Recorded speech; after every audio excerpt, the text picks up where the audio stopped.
She refused to attend the family Christmas celebrations, saying, "It's all such a boring event." I said, "I respect your choice." So I went alone. She was stunned when my mother gave the family jewelries meant for her to my brother's wife instead. I, 34 male, have been married to Sophia, 32, for 5 years.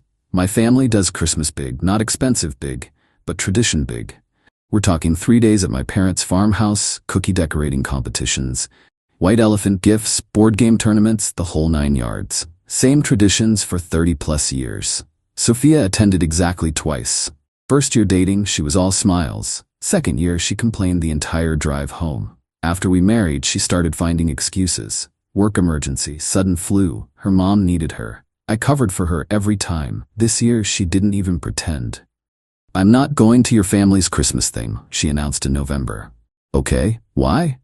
"Because it's boring, Marcus. 3 days of forced family fun, your mom's ancient sugar cookies, your dad's same stories, that ridiculous ornament exchange. I'm a grown woman. I have better things to do." "Like what?" "Like enjoying my time off without pretending to care about your nephew's kindergarten play or your aunt's knitting projects." I stared at her. 5 years of marriage, and she just said it. "They're my family, Soph. And? That doesn't obligate me to waste my holidays. God, you'd think I was committing murder. It's just Christmas." Here's what she didn't know. My mom had been planning something special. She'd pulled me aside at Thanksgiving, which Sophia also skipped, food poisoning, and shown me her mother's jewelry collection. Gorgeous pieces from the 1940s and 50s. Pearl sets, diamond brooches, sapphire earrings. Not worth millions, but priceless to our family. "I want to give these to the wives," Mom had said. "You, your brother Victor, and cousin Anthony are all married now. Christmas feels like the right time." I'd been excited to see Sophia's face. She loved vintage jewelry, always dragging me to estate sales. This would have meant everything. But now? "All right," I said calmly. "I respect your choice." She looked surprised. "Really? No guilt trip?" "Nope. You're an adult. Stay home if that's what you want." "Great. I'll probably hit the after-Christmas sales, maybe get a spa day." "Sounds good." She seemed suspicious of my easy acceptance but didn't push it. I didn't mention the jewelry. Why ruin her spa day? Update 1. So I went to Christmas alone, told everyone Sophia had a work emergency. Mom looked sad but didn't comment. My brother Victor's wife Elena pulled me aside. "Work emergency on December 23rd? "Yep. Right." She didn't buy it, but she's cool. Didn't push. Christmas was amazing as always. My nephew performed his kindergarten play for us. He was a reindeer. My aunt taught Elena to knit. Dad told his stories. We decorated cookies, played board games until 2 a.m., boring stuff. On Christmas morning, after presents, Mom brought out an ornate wooden box. "I have something special," she announced. "My mother's jewelry collection. She always said it should go to the wives who carry on the family traditions." She opened the box. Everyone gasped. Even I hadn't seen everything. The pearls were luminous. The diamonds caught the light perfectly. The sapphire set was breathtaking. "Elena," Mom said, "you've been part of this family for 3 years, never missed a gathering, helped with every meal, learned all our traditions." She handed her a complete pearl set, necklace, earrings, bracelet. "These were my mother's favorite." Elena cried, like ugly cried. Hugged Mom for 5 minutes straight. "Anthony's wife gets the sapphires," Mom continued, "and for Marcus." She looked at me sadly. "I was hoping to give Sophia the diamond set. They're special. My mother wore them at her wedding, but since she couldn't make it..." "It's okay, Mom." "No, it's not." Her voice was firm. "These represent joining our family, being present, caring about our traditions. I can't give them to someone who finds us boring." She gave the diamonds to my cousin's wife, Maria, who also cried. I took pictures of Elena wearing the pearls. Posted them on Instagram with some generic "Merry Christmas" caption. Didn't think much of it. My phone exploded 2 hours later. "Sophia, what the hell is Lena wearing?" "Pearls?" "Your mother's pearls." Actually, they were Grandma's." "You know what I mean. Why does she have them?" "Mom gave them to her for Christmas. Those were supposed to be mine." "How would you know that? You weren't here." "I'm the eldest daughter-in-law." "Who's never here?" "I'm coming there right now." "Drive safe. We're playing Monopoly." She made the 3-hour drive in 2.5, burst through my parents' door like a SWAT team. Where's my jewelry? My mom calmly shuffling Monopoly money. What jewelry, dear? The family jewelry, the vintage pieces. Marcus told me about them. I gave family jewelry to family members who were here for Christmas. You had a work emergency, didn't you? Sophia's face went red. That's not. Sit down, dear. Would you like some boring sugar cookies? I think we have some left from our boring cookie decorating. The room was silent, everyone staring. Sophia realized she'd just exposed her own lie. This is ridiculous, she muttered, then stormed out. I stayed for 2 more days. Best Christmas ever. Update 2. Sophia didn't speak to me for a week after Christmas. Just silent treatment and slamming doors. Fine by me, I had peace to think, but she wasn't done. Oh no. See, Sophia had a plan to get her jewelry back. It started with Elena. Elena called me, your wife is insane. What now? She offered to buy the pearls from me, showed up at my work with a check for $5,000. She did what? When I said no, she upped it to $8,000. Said they were rightfully hers and your mom made a mistake.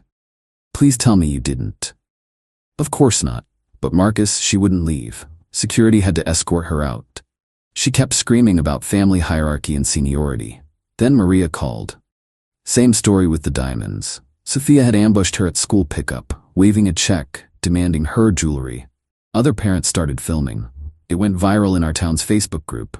Crazy woman tries to buy jewelry off mother at school. But the real escalation came when Sophia went after my mother. I was at work when mom called, voice shaking. Sophia just left. Marcus, she threatened me. I left work immediately, found mom crying at her kitchen table. She said I humiliated her on purpose, that I always hated her, that I gave away her inheritance to spite her. Mom, I'm so sorry. She said she'd contest grandma's will, said the jewelry was legally hers as your wife. When I laughed, I shouldn't have laughed. She said she'd make sure I never saw my grandchildren. What grandchildren? That's what I asked. She said future ones, and that she'd never let someone who disrespected her near her children. I saw red, but stayed calm. Did she say anything else? She wants the jewelry by New Year's or she'll take action. I don't even know what that means. I did. Sophia had been researching inheritance law. I'd seen the browser history. She genuinely thought she had a claim to family heirlooms. Don't worry, Mom. I'll handle it. Marcus, maybe I should just give her something to keep the peace. No, absolutely not. You did nothing wrong. That night, I came home to find Sophia with printed articles about inheritance rights, family property laws, and emotional damage in marriage. We need to talk about your mother, she started. We need to talk about you threatening her. I didn't threaten anyone. I informed her of my legal rights. What legal rights? To jewelry that was never yours? I'm your wife. I've been part of this family for 5 years. You've attended exactly 2 Christmases. You skip every holiday. You call our traditions boring. What family are you part of exactly? She slammed her laptop shut. I'm calling a lawyer. For what? Theft of marital assets. Your mother gave away property that belongs to both of us. I laughed. Actually laughed. Those were never marital assets. They were gifts to people who showed up. I'll make her regret this. That's when I knew this was over. You threatened my mom? We're done. But I didn't say that. I said, do what you need to do. She smiled, thinking she'd won. Started making calls the next day. 3 different lawyers. You know what all 3 told her? That she had no case.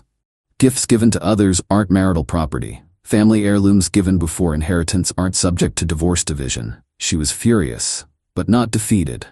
No, Sophia had one more card to play. Update 3. Sophia decided if she couldn't have the jewelry legally, she'd take it through manipulation. Her weapon? A surprise pregnancy announcement. New Year's Eve, my extended family always does a potluck. Everyone comes. This year, Sophia suddenly wanted to attend. I thought our traditions were boring. I want to start fresh, she said sweetly. New year, new attitude. I was suspicious but agreed. Maybe she'd finally realized what she was losing. We arrived at my parents' house. Sophia was dressed perfectly, brought her famous lasagna, store-bought, but she'd transferred it to her own dish and smiled at everyone. Complimented Mom's decorations, laughed at Dad's jokes, helped Elena in the kitchen. I started to relax. Maybe she was actually trying. Then, during dinner, she clinked her glass. I have an announcement. Big smile. Marcus and I are expecting. The room exploded. Congratulations, hugs, tears. Mom jumped up to embrace her. Oh, Sophia, a baby, our first grandchild. Sophia hugged her back, then said loudly enough for everyone to hear, I'm so glad the baby will have family heirlooms to inherit. Right, Mom? My mother froze, but before she could respond, I stood up. We're not pregnant. Silence. Sophia's face went white. Marcus, what are you? Show them the test, the ultrasound, the doctor's confirmation, anything. It's early. I just found out. Really? When? Because according to my credit card, you bought tampons yesterday. Gasps around the table. Sophia's mouth opened and closed like a fish. You're tracking my purchases? No, I was checking our statement for the lawyer fees you've been charging. More gasps. Elena actually said, oh snap, out loud. Sophia tried to recover. I could be pregnant, you don't know. You're right, let's find out. I pulled out my phone. CVS is open. Let's go get a test right now.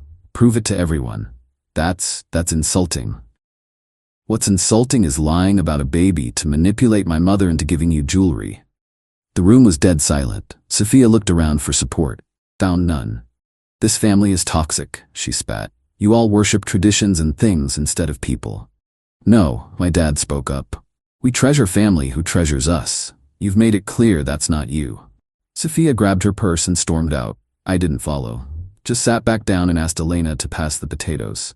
But she wasn't done. Not yet. The next day, January 1st, she sent a group text to my entire family. I'm sorry for yesterday. I'm not pregnant yet, but Marcus and I have been trying. The stress of being excluded from family traditions made me desperate. The jewelry situation has shown me I'm not considered real family.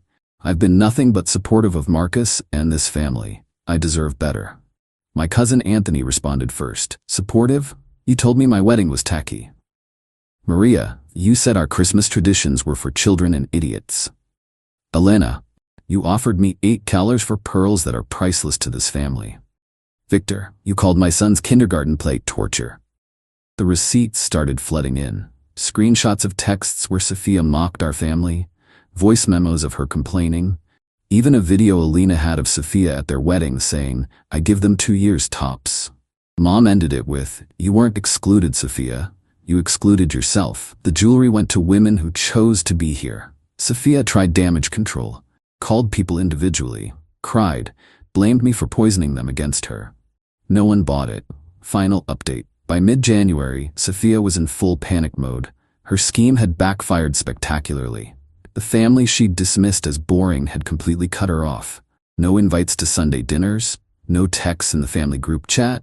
Even distant relatives unfriended her on social media. She tried one last manipulation. I'll go to counseling, she offered. We can work on this. What's there to work on? Our marriage. I made mistakes, but you faked a pregnancy to steal jewelry. I didn't steal anything. I just wanted what was mine. Nothing was yours. You made sure of that by never showing up. She switched tactics. Fine. If we're getting divorced, I want alimony. Half the house, half your 401k. Okay. She blinked. Okay. Yeah, let's do this properly. See? What Sophia didn't know was that I'd been documenting everything since Christmas. The threats to my mom, the harassment of Elena and Maria, the fake pregnancy announcement, the lawyer consultations on her quest for jewelry. My lawyer laughed when he saw it all. She threatened your elderly mother over jewelry she had no claim to? Harassed family members at their workplaces? Faked a pregnancy? This is going to be quick. It was. Sophia got half of our marital assets, which wasn't much since she'd spent years buying designer clothes while I paid all the bills. No alimony. We both worked throughout the marriage. She kept her car, I kept mine. Sold the house, split the profit. The divorce finalized in April. I helped Mom plant her garden that spring. The whole family came for Easter. Elena wore her pearls. Maria wore her diamonds. Everyone was there, except Sophia, obviously. I ran into her at a coffee shop last month. She was with a new guy, loudly telling him about her toxic ex-husband's family and their cult-like traditions. They actually expected me to spend 3 days with them at Christmas, she said. Like I didn't have a life. The guy looked uncomfortable. 3 days sounds nice, actually. My family barely texts. Sophia's face fell. Well, it's different when you're forced. Marcus, the guy interrupted, noticing me. Marcus Chen? From the gym? Small world. Hey, Brody. Dude, how's your mom? She sent me that cookie recipe I asked for. Made them for my niece's birthday. Huge hit. Sophia went pale. You know each other? Yeah. Marcus's family basically adopted me last Thanksgiving when I mentioned I had nowhere to go. Coolest people ever. His mom's cookies are legendary, and that ornament exchange? Brilliant. I smiled. You should come to Easter. Mom would love to see you. Really? That'd be amazing. My family's all scattered. I'll text you details. Walked away while Sophia tried to explain why she'd divorced such a toxic family. Don't think that relationship lasted long. The best part? This Christmas, Mom had another announcement. She'd found more of Grandma's jewelry in the attic. A ruby set that had been in a separate box. These go to someone special, she said, looking at me. Someone who might join our family soon. I blushed. Been dating this teacher, Lucia, for a few months. She'd already been to 2 family dinners. Helped Mom cook. Let my nephew paint her nails. Even asked Dad to teach her his famous card tricks. No pressure, Mom winked. But when you're ready, they'll be here. For someone who wants to be here too. Lucia spent this Christmas with us. All 3 days. Loved every minute. Especially the boring sugar cookies and ridiculous ornament exchange. The jewelry can wait. We've got all the time in the world. And unlike Sophia, she actually shows up for it. Edit, since some asked, yes, the ruby set is even prettier than the others. Grandma had excellent taste. And yes, Lucia has seen it. Mom couldn't help herself. Lucia cried, hugged Mom, and said, someday I hope. Then beat us all at Monopoly. She's definitely the one.